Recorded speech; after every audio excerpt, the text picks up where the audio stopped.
All right. Well, I believe that we are live right now, drawing for tattooers. I'm waiting for Gabe to join the Zoom. Gabe, if you can hear me, check, check, check. Yeah, if you can hear me, Gabe, why don't you pop on into the Zoom? I'll let you in. Um, and then if you're joining us this morning, you can absolutely uh, draw along because today we're going to be doing all sorts of fun drawing exercises, and I believe that the Zoom link will be open to those at least that are participating in the Reinventing the Tattoo courses, or if you're involved in the Reinventing the Tattoo community. I think you'll have access to the Zoom. But even if you don't,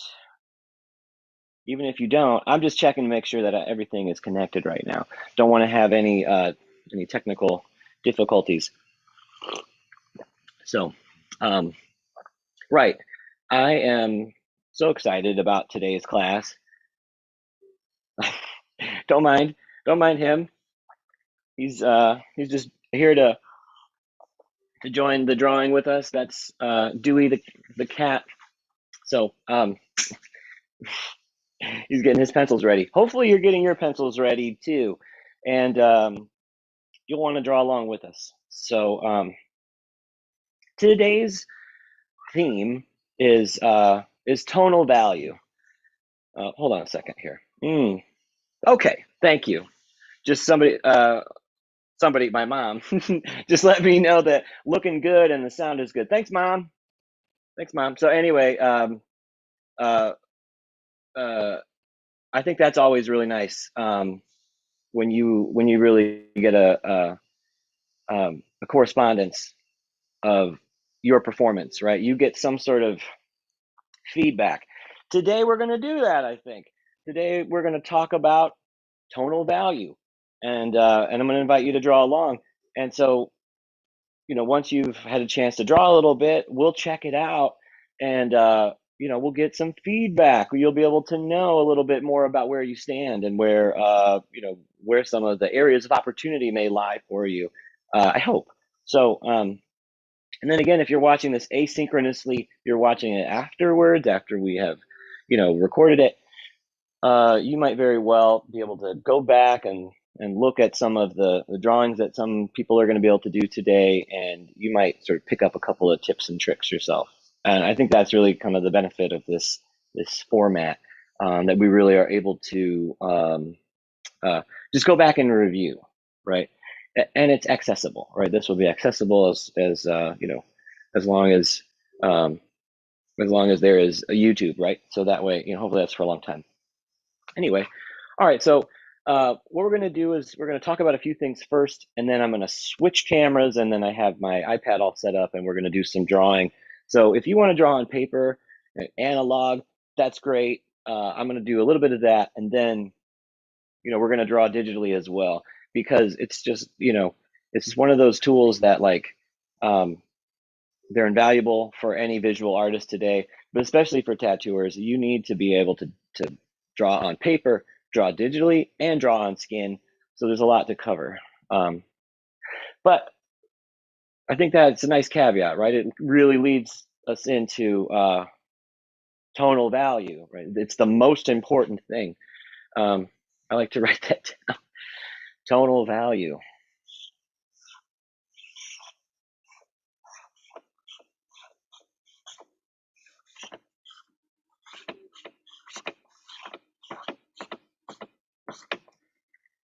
Tonal value.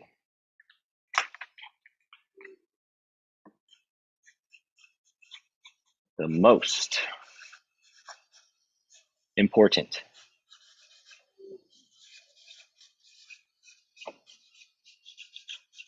thing.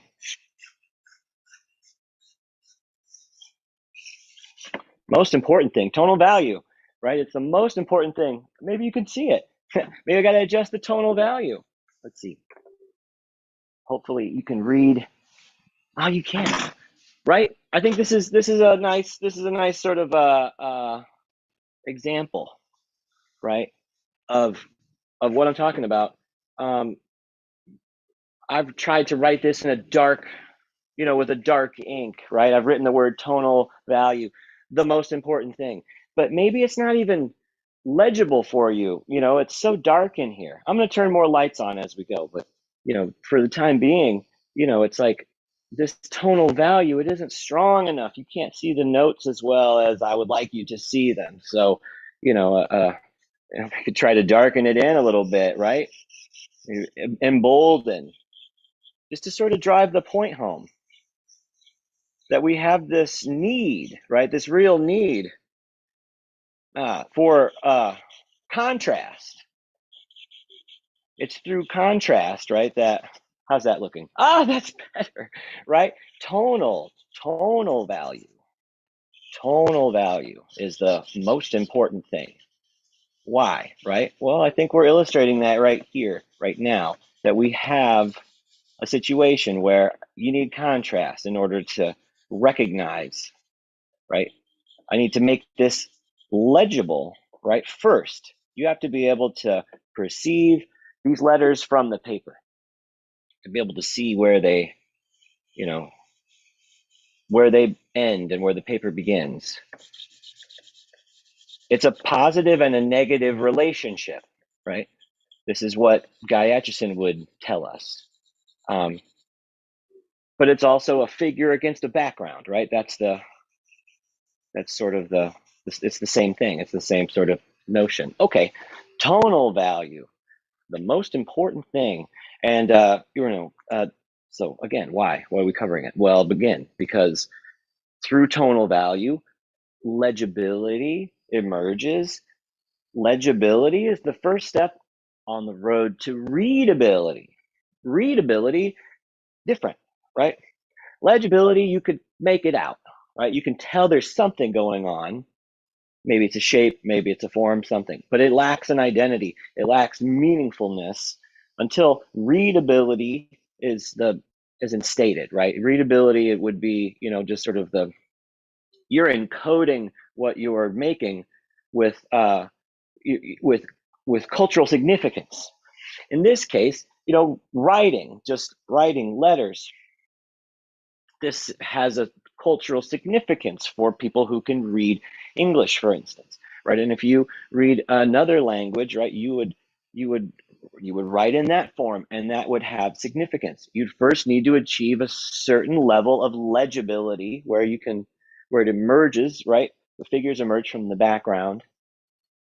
Then readability can always take place in the mind of the viewer. They can read it, right? They can look at the imagery that you're trying to represent, and then they can start to ascertain some meaning or start to ascribe meaning to what it is that you're doing, right? So it's the most important thing, right? In visual representation.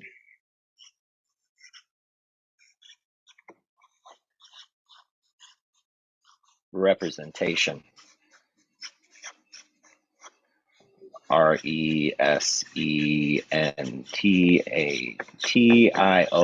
Representation.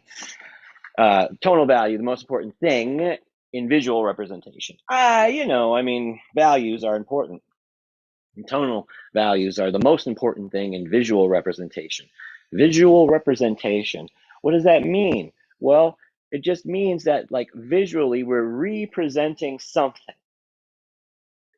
In this case, I'm representing, you with this notion of letters, and then, of course, like, I'm representing a concept here. The tonal value is the most important thing in visual representation concept, which again, I think is analogous to positive and negative relationships, the pos-neg relationship that we would find when we're reading Reinventing the Tattoo.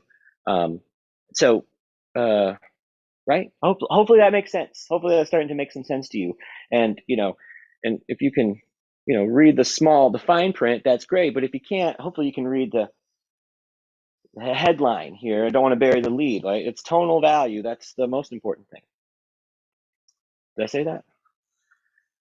Okay, good. Sometimes I forget.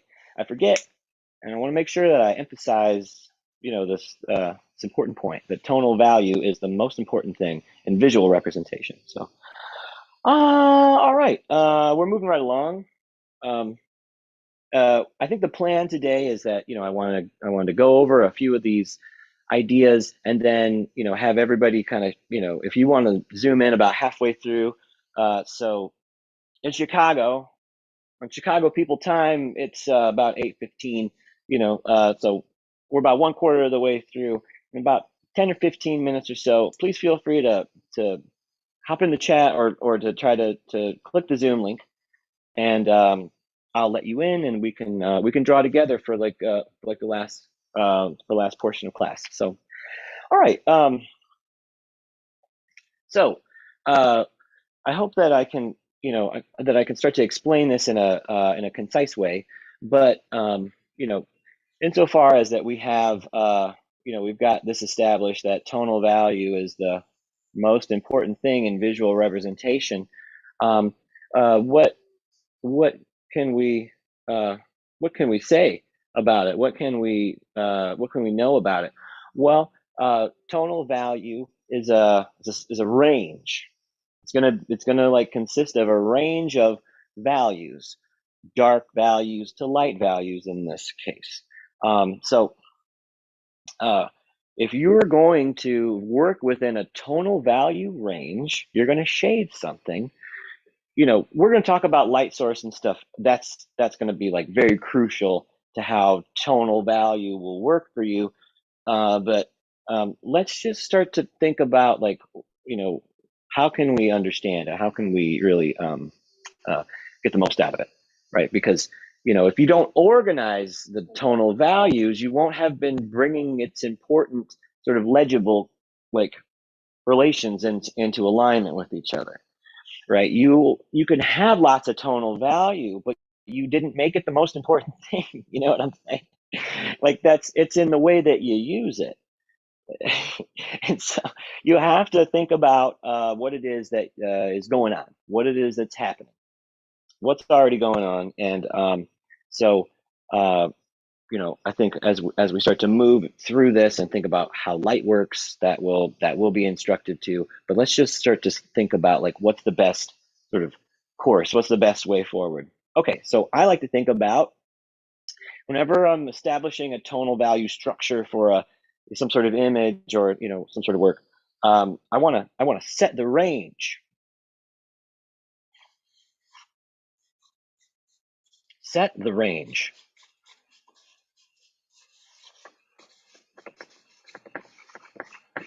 I want to set the range of tonal value, and I want to try to establish like the fullness of the range that I'm going to use. Well, that is going to be contextual. It's going to be contingent on the context, right? So let's just try to think about what that might mean. Okay, so what helps us, sort of understand what way to use these ranges? Well, the closest, right? So the closest objects to your eye, right, to you as the viewer, the closer that something is, the greater the value range will likely be. This you may find some exceptions to this idea, but for the most part, if you really want to like give your viewer the sense of nearness, you will establish a tonal value range that will have the kind of the fullest range, right? So that's the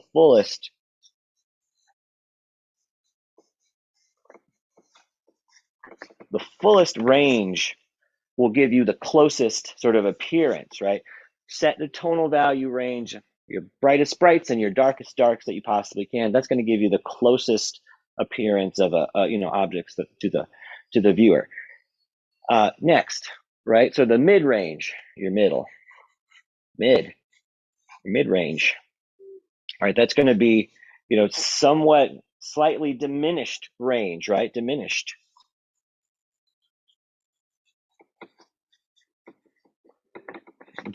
range. So diminished range,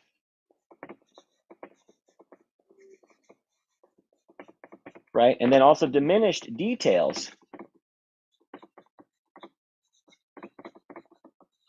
diminished range, diminished details in the midground. All right, you're going to end up having, like you may still have quite a bit of range, but you're not going to have the darkest darks, and you're not going to have the brightest brights within the midground, right? The middle of your image as you're establishing the overall tonal value picture. This makes sense. It's now you might give the illusion of a full range of values, right? Something has a highlight and shadows and so on and so forth, but you have to think about the three-dimensionality of your picture, because that's what we're talking about with tonal value and visual representation. You're visually representing, objects or forms in some way. It starts with a positive, negative, or a figure ground relationship, and then it extends, right? That's the two-dimensionality of it. Past that, when you start thinking about representing three dimensions, you have to think about the depth, right? There's a height, there's a width, and then there's a depth.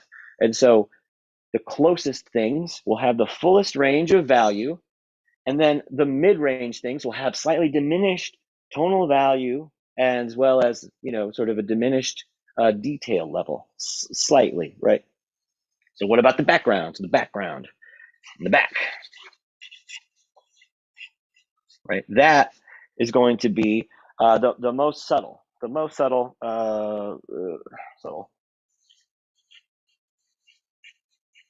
The most subtle.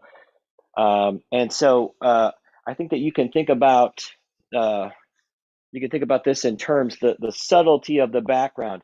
It might be, I know we're talking about value right now, but you might start to think about concepts like the temperature of the color could come into play when you start talking about more of a, like when you start working in color.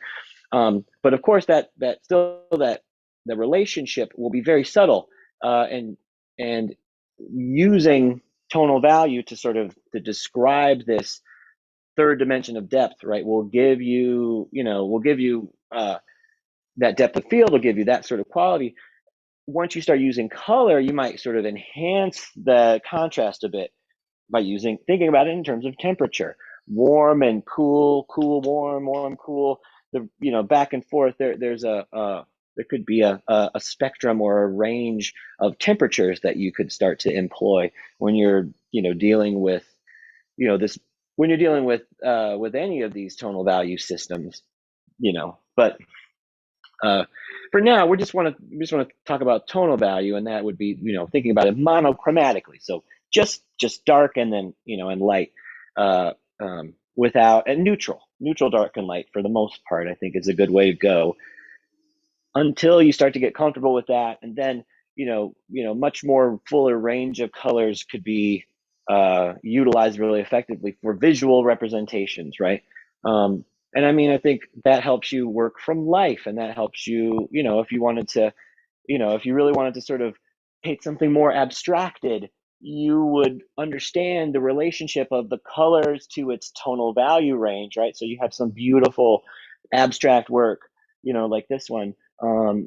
It may seem like maybe some paint slapped together, but I assure you that it is not that. It's very, something like an abstract expression such as, this painting that I'm pointing out here could very likely be, extraordinarily complicated process of, sort of understanding tonal value first. That's the most important thing.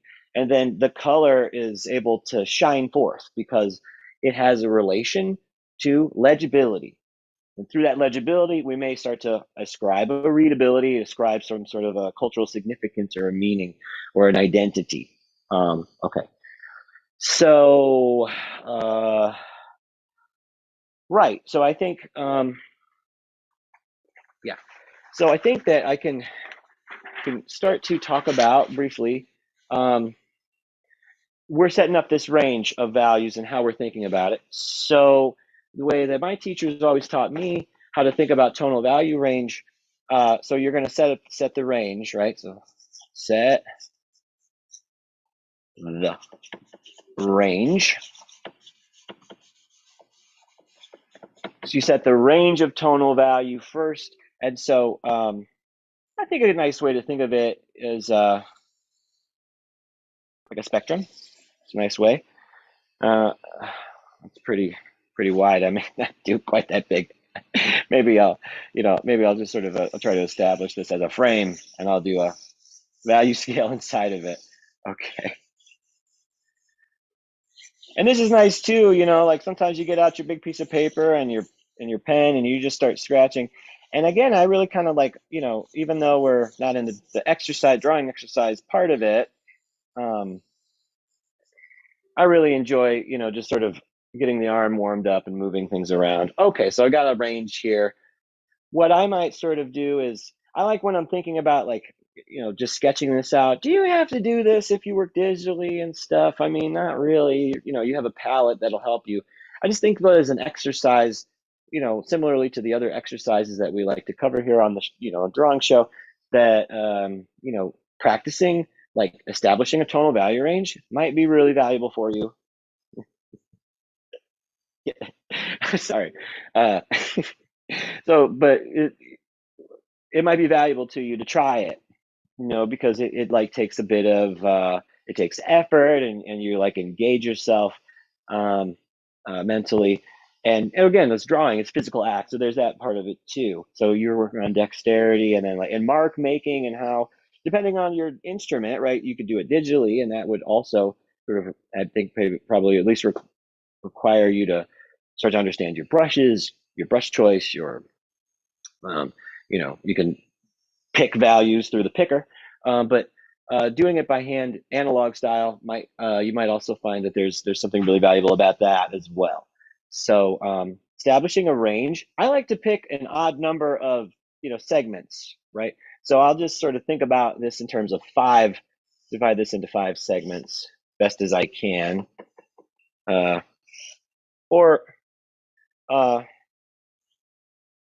yeah. So we'll just pretend that this is an equal box. Or I guess yeah, maybe this works. I can establish, right? I think that's nice. Okay, so now it's 7 instead of 5, but there's an odd number, and I think that's really kind of the point of what I'm trying to talk about in terms of the value range. Okay, so let's call this range our entire range of tonal value, and I'll start here. Like this will be the light,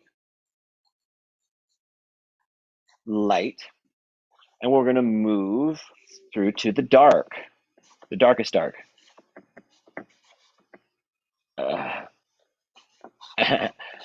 Dark, dark, right? So from the light to the dark, just to sort of establish it. Okay, let's do that. So I'll just block this in, block it in. I know that it's going to be dark, but all I want to do is quickly move through it. I don't know if you can hear that or not, but that sounds like drawing school. It's like it's the sound of the implement against the paper or something like that. I love that sort of association. Paper and pencil, or paper and pen, or whatever, they have a certain sound. Tattoo machines have a certain sound. It's, even the rotary ones, right? There's ever so light of a sound.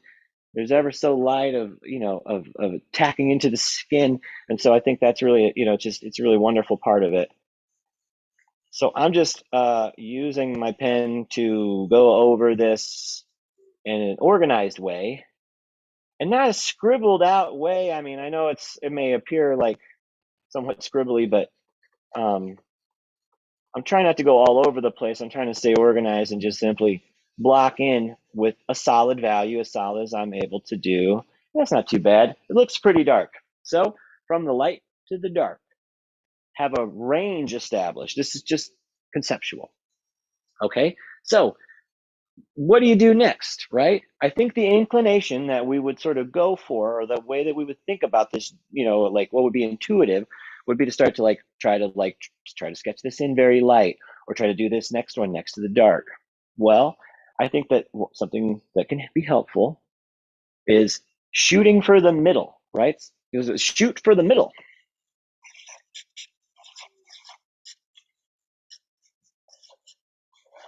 middle. Shoot for the middle. And so, right, I can do that. Well, okay, how can I do that? Here's an old artist trick.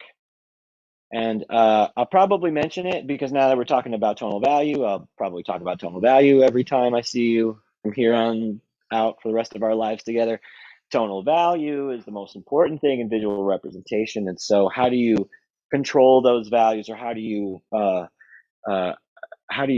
get them to work for you, right? And rather than against you. So establish, right? Set this range from, dark to light.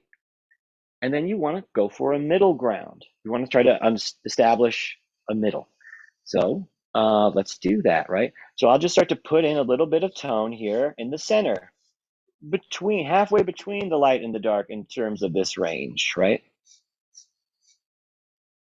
And I'll just go across it a couple ways. So this is a cross hatching. This is the method I'm using. I'm going sort of hatching across this area one direction and then another direction.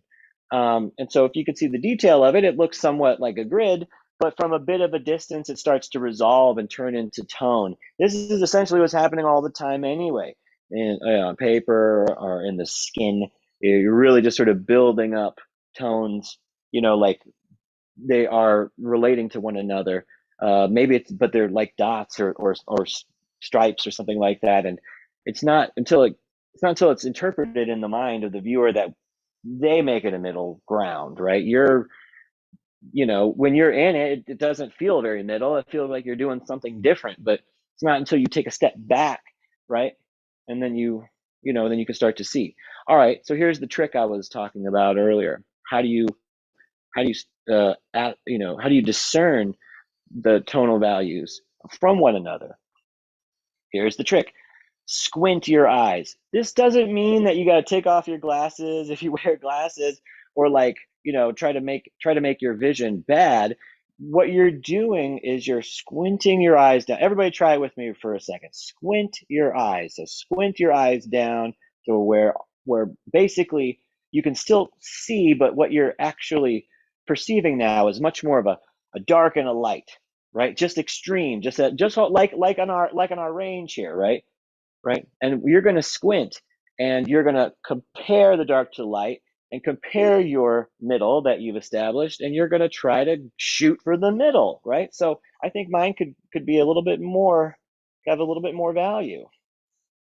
Want to ascribe some more value to it. I'll squint, and I think it's getting pretty close to the middle. I don't want to overdo it. I don't want to go too dark. It'd be harder to make that one lighter. Like a black and gray tattoo or something like that. It's hard. You spend all day, trying to shade the upper lip. So, you know what I mean? You're doing a portrait black and gray, and it's like, I don't know, it looks like Napoleon Dynamite did it or something, and that's not what you want. You want to, set the value range, be able to control how light, how dark, and then of course, I think that really starts here. Sort of shooting for the middle. Okay, well, so we thought about it in this terms. We kind of had this movement, from dark to light. Perhaps there's arrows here that we're sort of moving back and forth along the spectrum, and then I think we're really sort of relating the dark, and the light to this middle ground.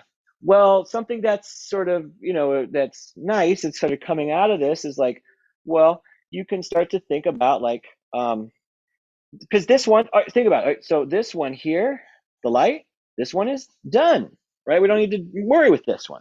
This one, we established it. This is the lightest light. And then this one over here, this darkest dark, right? It's done. Check it off. Like that one's done. Middle, right? We shot for the middle and boom, we got it. It's done. And now, so we have now the relationship of the middle to, to this range of tonal value. So, what we would do is we would just sort of look at like, what is the relationship, between the middle and the light, and we would try to establish it, maybe, right? And then we could go this direction to the middle to the dark. And we could sort of think about like, well, maybe we go here and sort of think about how dark it would need to be.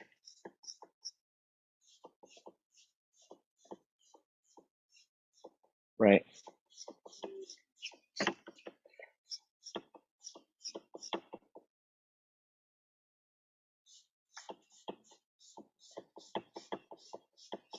Build it up, block it in, squint, take a moment and squint and see how is it going. Okay, getting pretty close.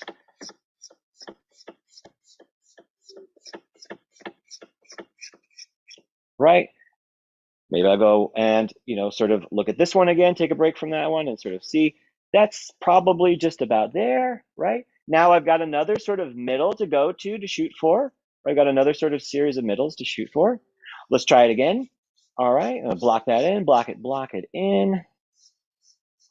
And again, I think, sort of practice your cross hatching. You could practice any sort of, small circles or, or stippling or any sort of way that you want to try to like apply your media, especially if, if you're going for a particular aesthetic result, you want it to look a certain way. You want it to look like, a line, like a linear cut print or something like that. Or, maybe even better, you want it to be very, very graphic and almost comic book like or something. Okay, and then so I'm gonna do this one. All right, this was very crude. I won't lie. I think if you took your time and you used like charcoal or graphite, something like that. Okay, all right. I'm gonna squint and take a look. I think that I'm gonna push this one so it's a little darker than the middle. Now it really kind of looks like. Now these really kind of look the same to me as I'm sort of squinting and starting to see it. So I'm going to push this last one, or the second to last one rather, just really kind of push it a little bit more firmly and really try to set it distinctly apart.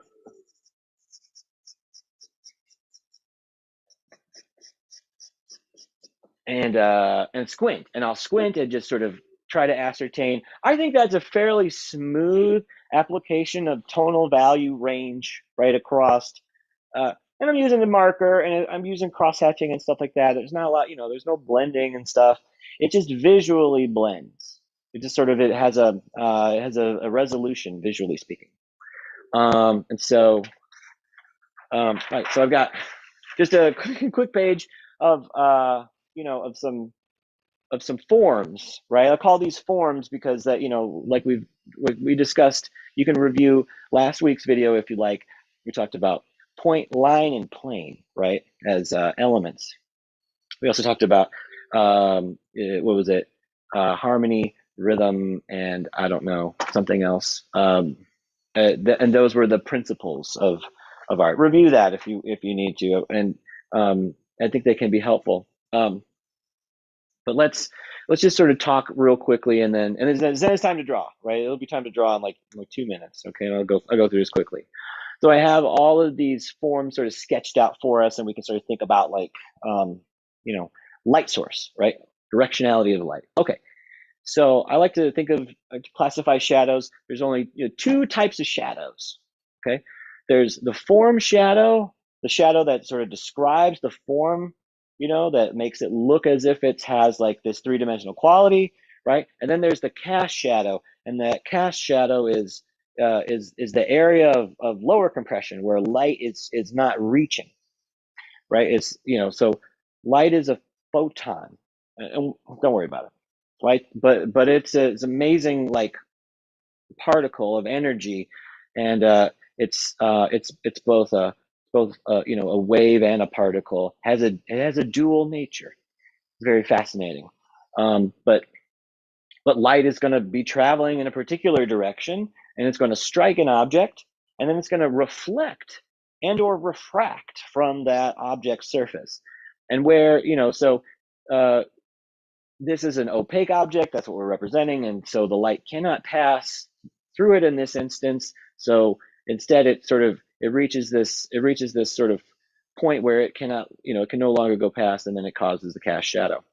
And so just to organize your shadows into these 2 distinct groups, that you have a form shadow that describes the form and a cast shadow that describes the shape of the form against another plane, that right there, I think if you can get that down, that's going to like improve your rendering like 10,000%.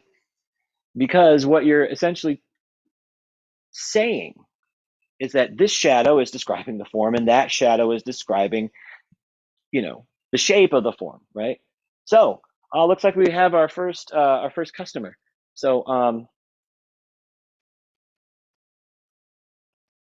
hello, Stetson.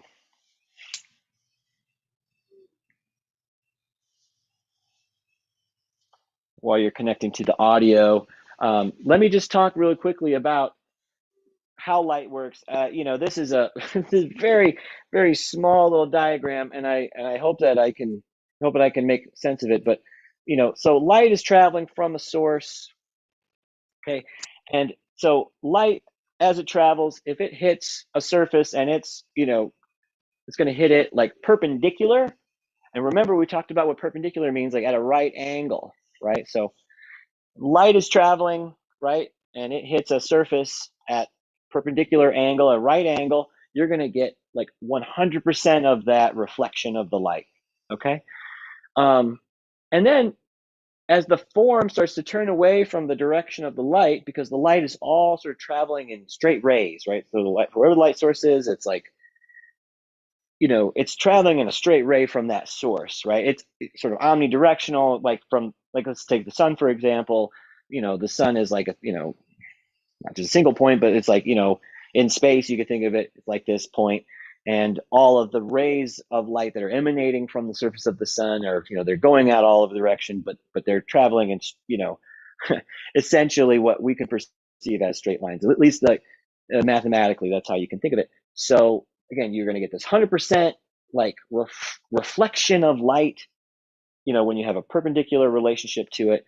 And then as the form starts to turn away, and you get just about like, you're just about like parallel, not quite parallel, but you're still getting, just a little bit. The way that tone actually works, really interesting. There's this dramatic cutoff, right? You're going to go from 100% and you're gradually going to, travel down the range, right? From 100% bright, you're going to gradually travel down the range till you get to about 45%, roughly. And then there's this big jump to dark, right? There's this huge jump. Why? Because if you can see my diagram at all, like when light hits a surface at a right angle, perpendicular, you get 100% brightness. But once light is parallel to the surface, it's no longer interacting with that surface. Oh goodness gracious! And so that's gonna like give you zero.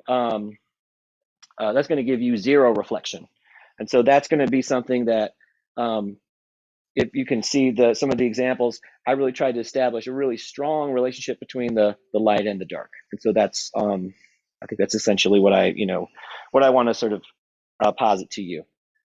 Okay, so I think it's going to be time to draw. I need to plug in my phone real quick and switch everything up, but while I'm doing that, if anybody wants to join in, please feel free.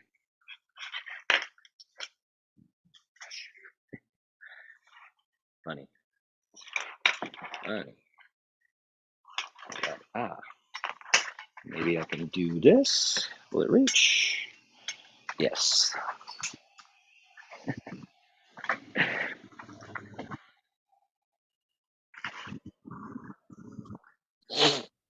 All right. Thanks for your patience, everybody. It's live.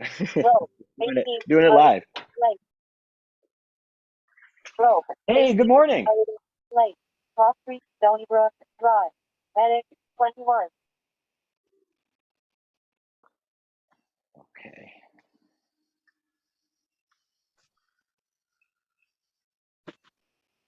Okay. Hi. I guess I didn't get a chance. I didn't hear that. Could you repeat that, Stetson? Ops channel number 3, up 3.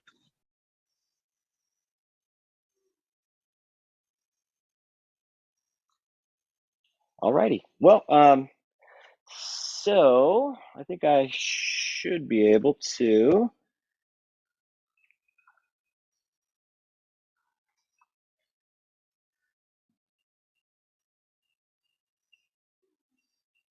Charging, hopefully charging. Okay.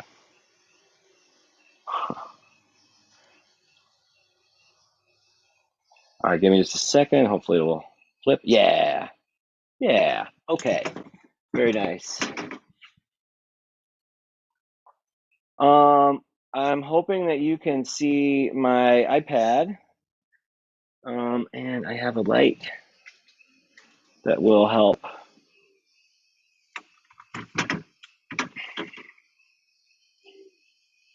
Yeah, okay, good. Hopefully that's hopefully you can see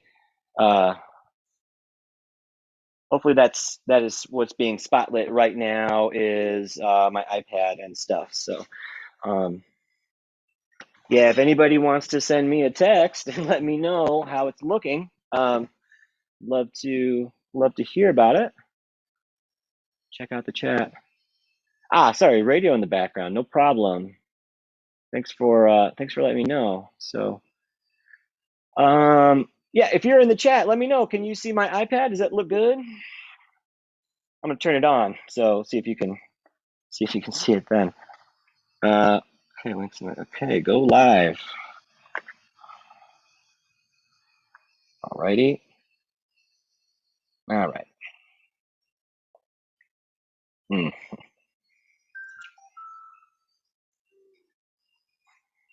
iPad not spotlit just yet. All right.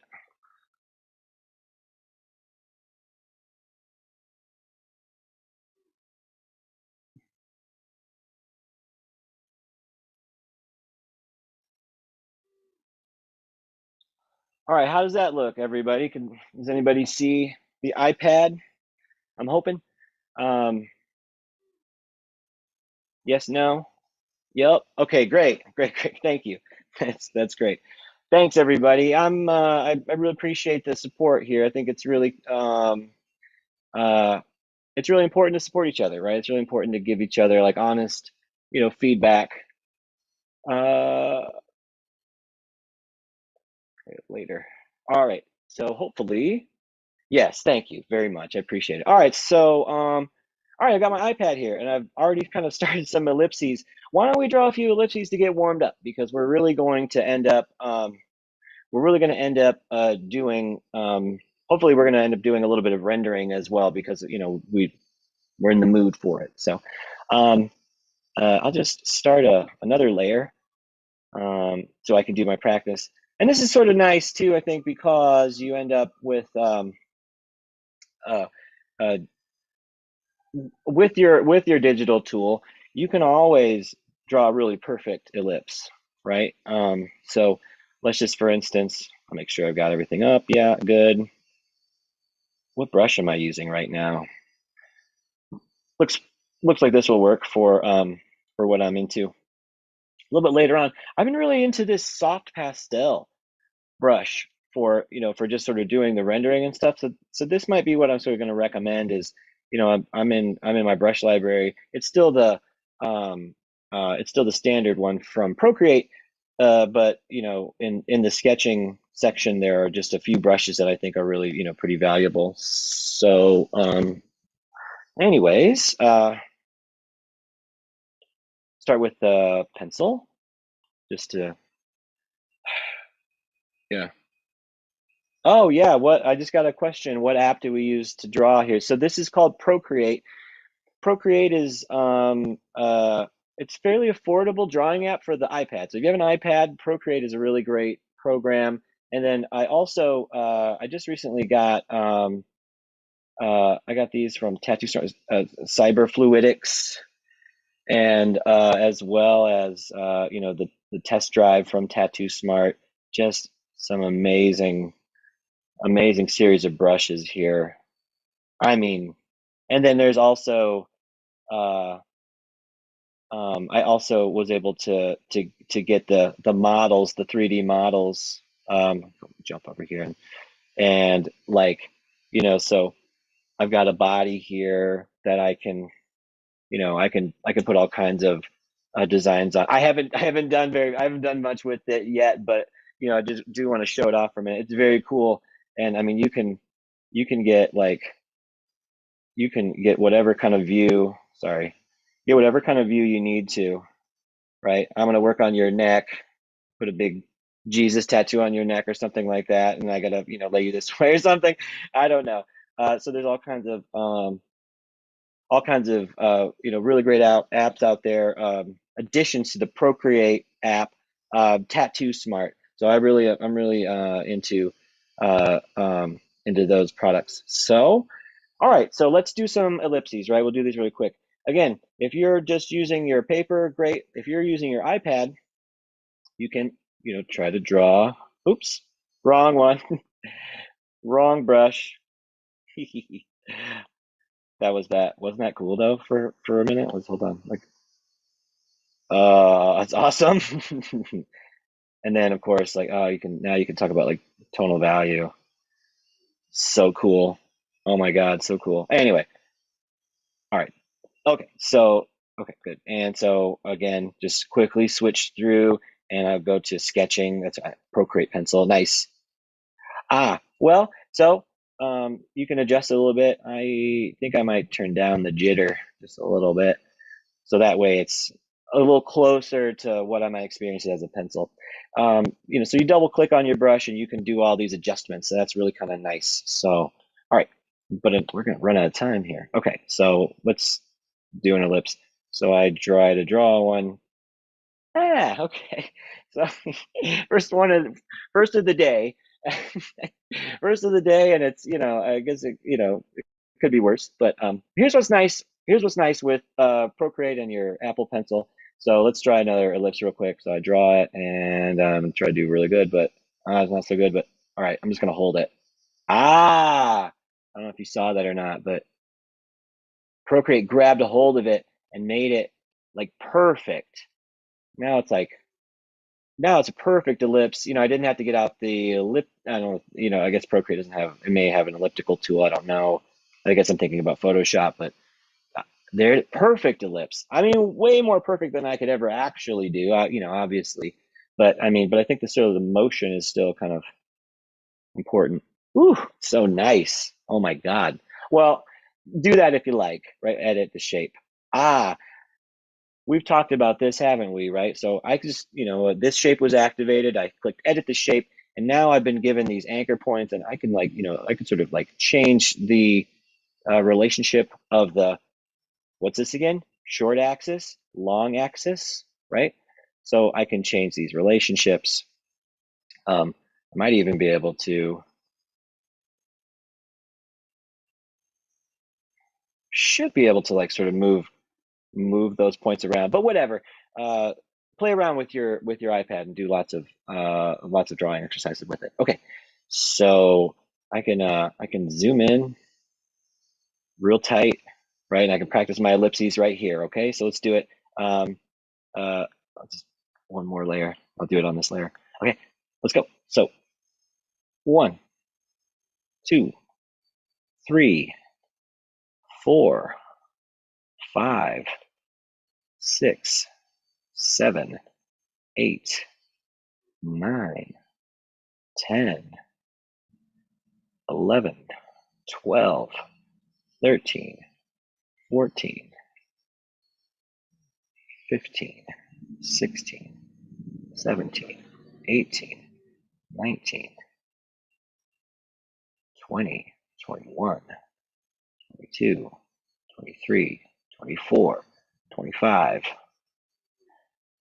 26, 27, 28, 29, 30, 31, 32, 33, 34, 35, 36, 37, 38, 39, 40, 41, 42, 43, 44, 45.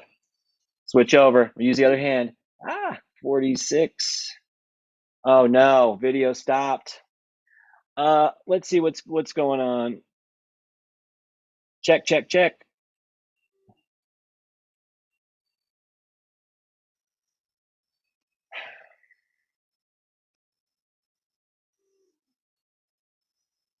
Check, check, check. If you can still see my iPad, I'd love to know about it. I hope that you can still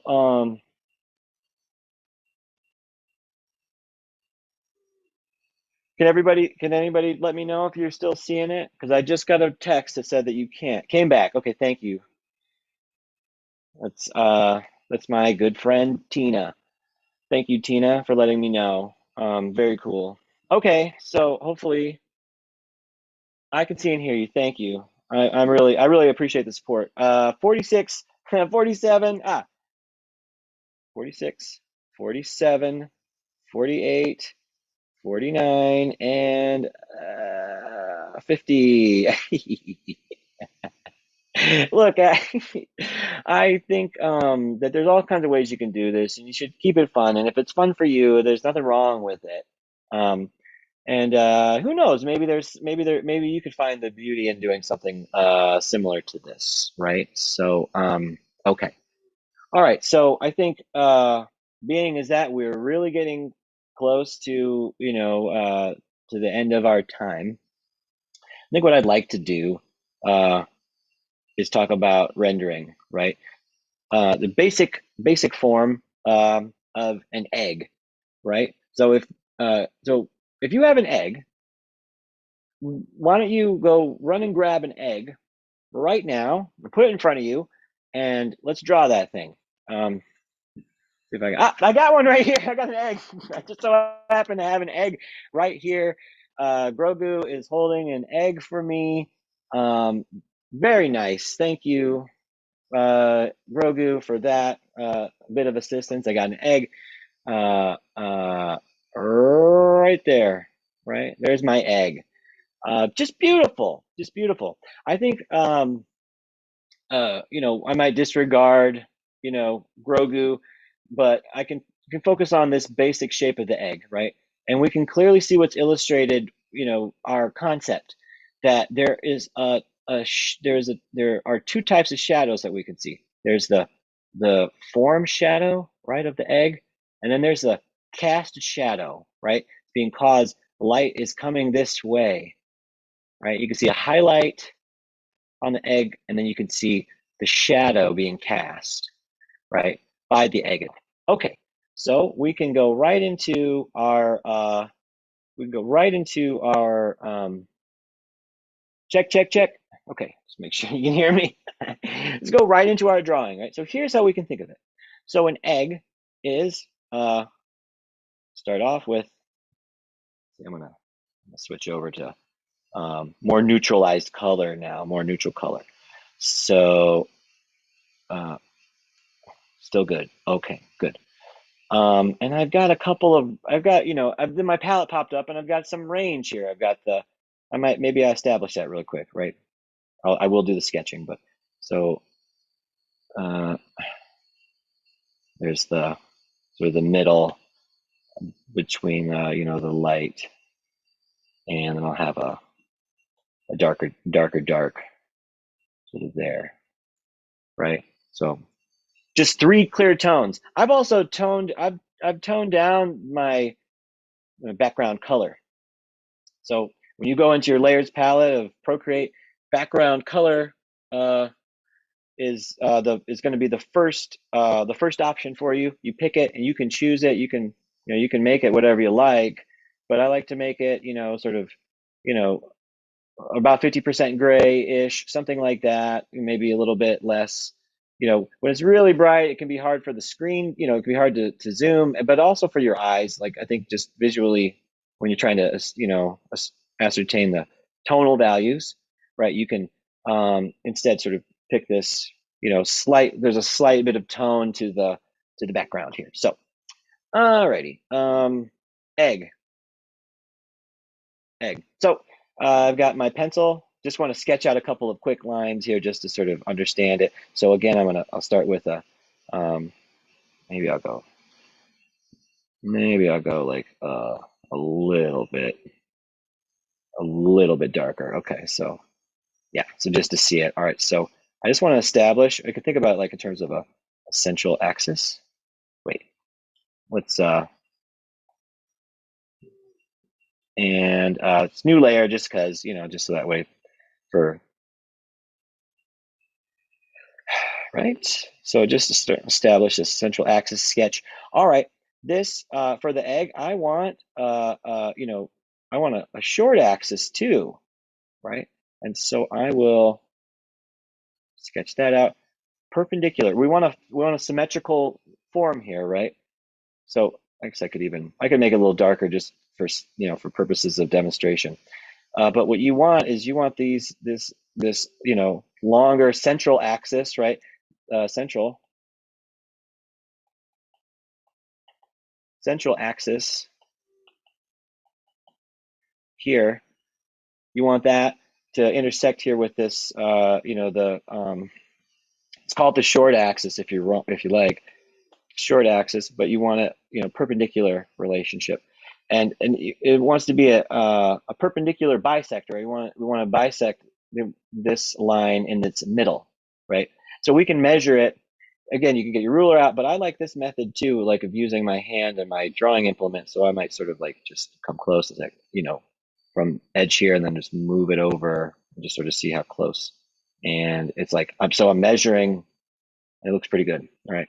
Now this relationship, this can sort of vary, the relationship here, and this can vary as well. But I think what you're kind of going for is now you want to just establish a sweep right of your egg. I'll just look at my visual reference, see how close I am. That's the pointing egg symmetry, right? You just want to look for visual balance here. Oh yeah, that was what we that was the third principle that we talked about last week. Harmony and balance.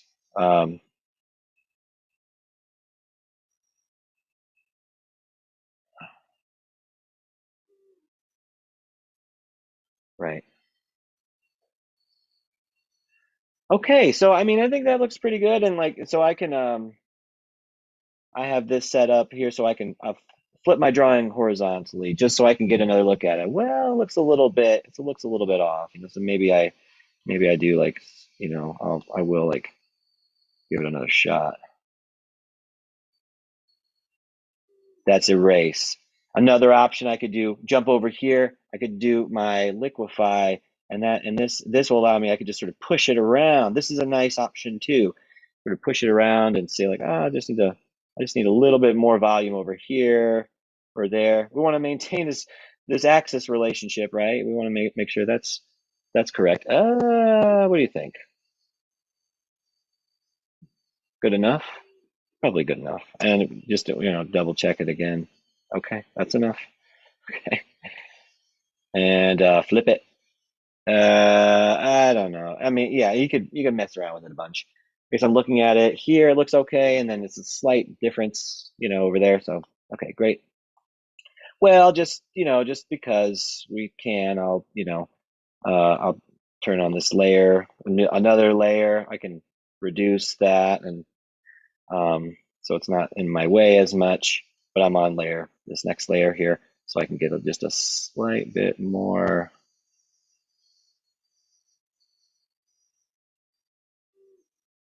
That's good enough, I think.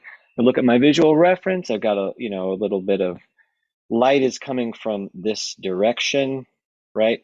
It's kind of striking this spot here, highlight.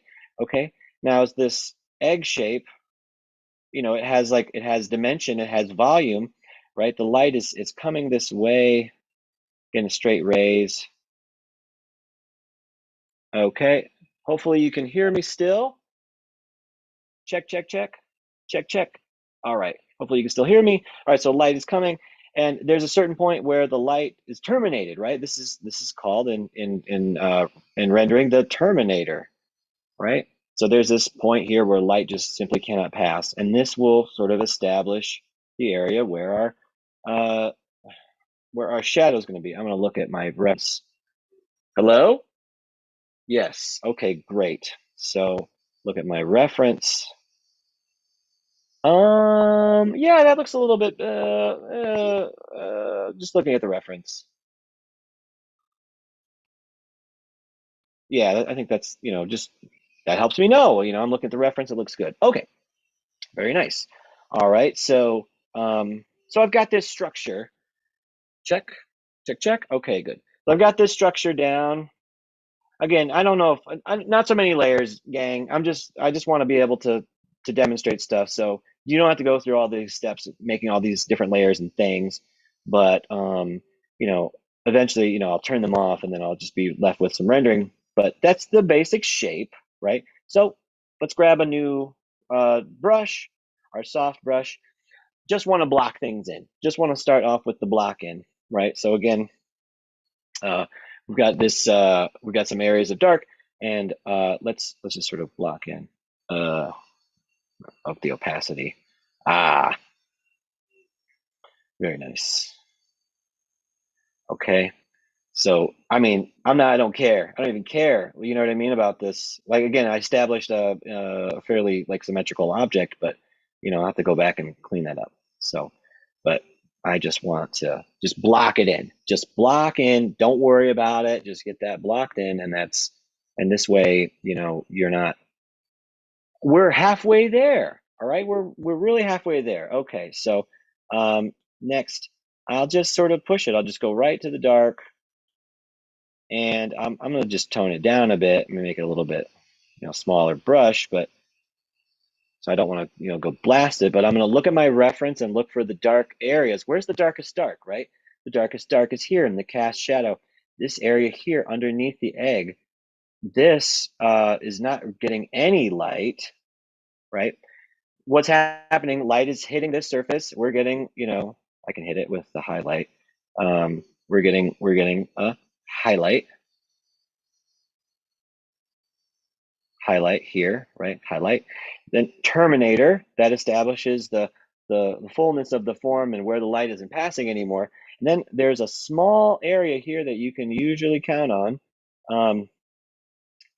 Make it really small. But this little area here, very dark, right? This area here, shadow of occlusion is what this is called, right? So shadow of occlusion.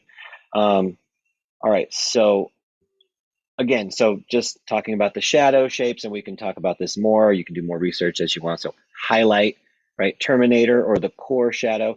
Light is going to actually um, is going to strike the surface and then reflect back.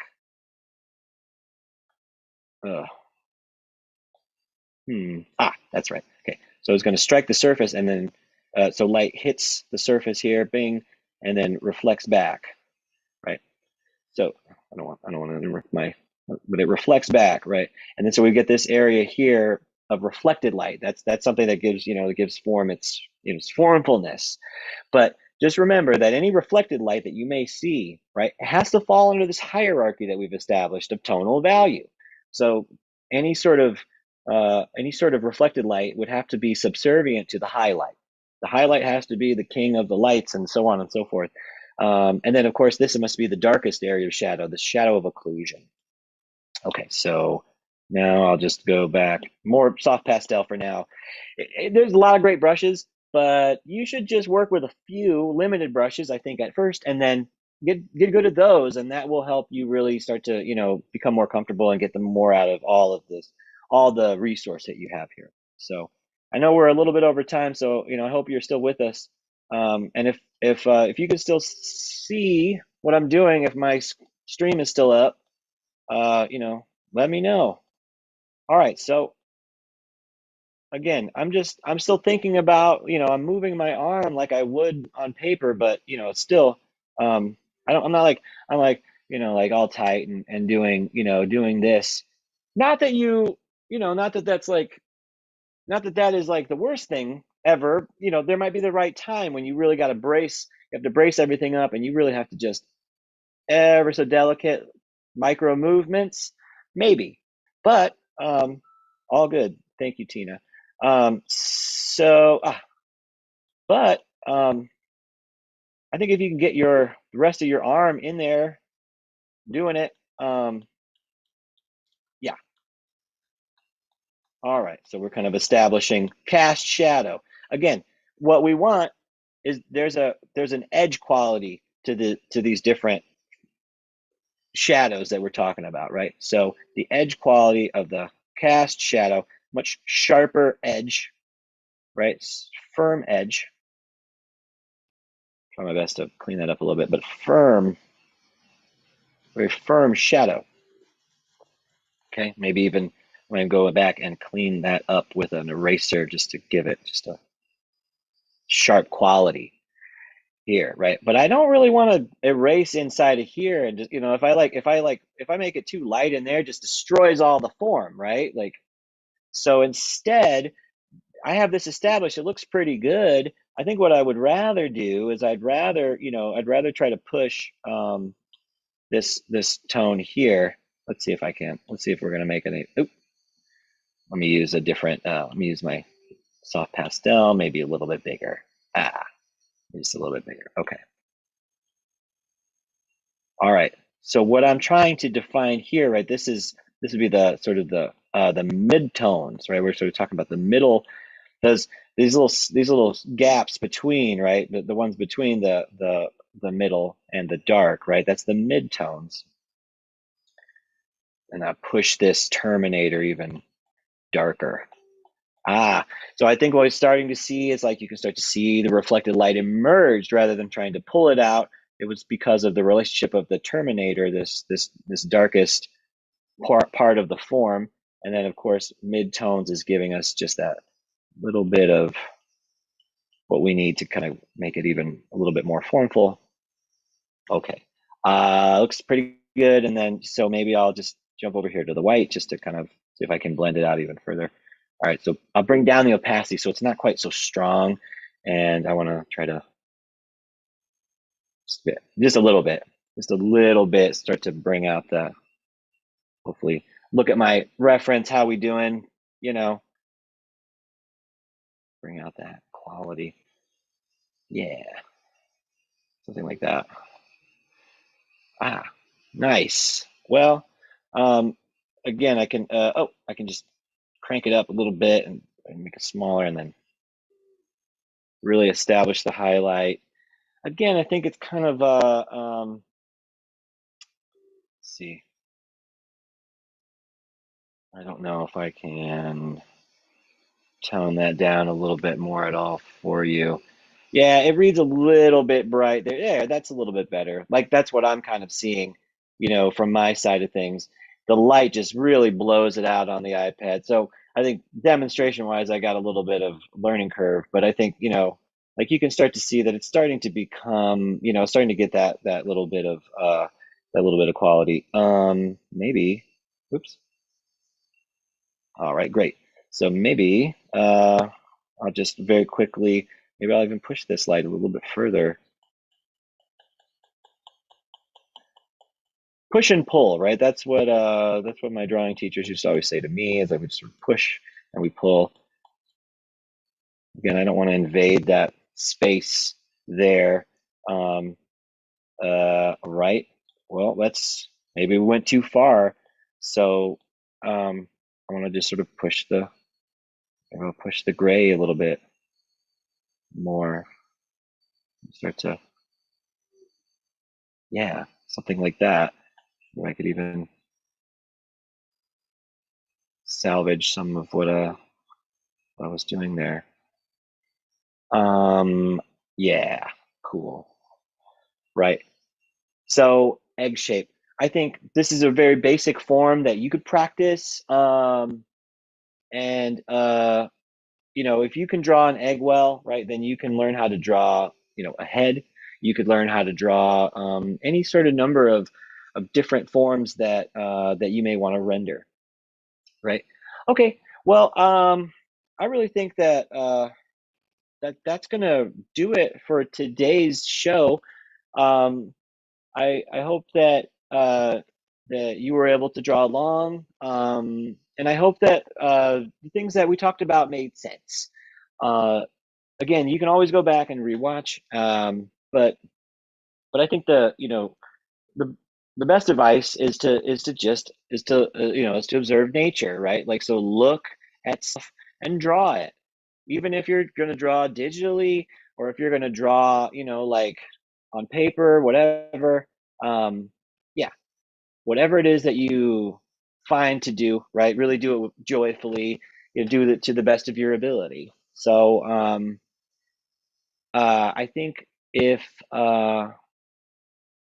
I think that's going to do it for this week's class, today's class. I want to thank you again uh, for coming. Thanks for watching Drawing for Tattooers on Reinventing the Tattoo, Guy Atchison's network of tattoo education. We're just starting the Reinventing the Tattoo evolution course. So if you're in on that, I'll see you later today. But again, I just want to encourage you, even if you're not doing it, you can watch all the content on Reinventing, and you can get a lot out of it for your art, right? Even if you're not a tattooer, there's a lot of really great content on the network that I think it's really geared for helping people who love art, like, make more of it, make the world a better place. So, right. So get out your eggs, right? Draw your eggs. Make your tonal value scales, right? Practice your scales. Practice your ellipses. Practice your eggs, and we'll do it again next week. All right. So